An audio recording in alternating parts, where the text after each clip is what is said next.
শুভ দুপুর বন্ধুরা, তোমার দাদাবাবুকে খেতে দিয়ে দিলাম।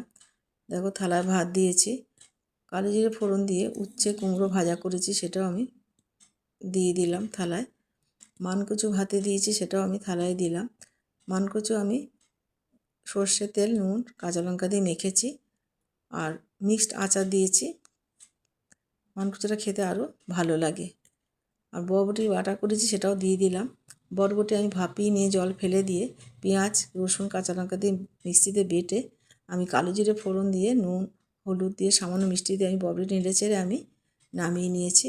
সর্দি মুখে বরবটি বাটাটা খেতে খুবই ভালো লাগে।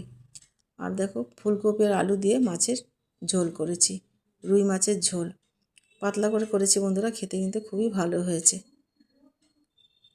তা আমার এই রান্নাগুলো তোমাদের দেখে কেমন লাগলো তোমরা কমেন্ট করো আর সাবস্ক্রাইব করার জন্য অনুরোধ রইল। তোমরা ভালো থেকো, সুস্থ থেকো, ধন্যবাদ।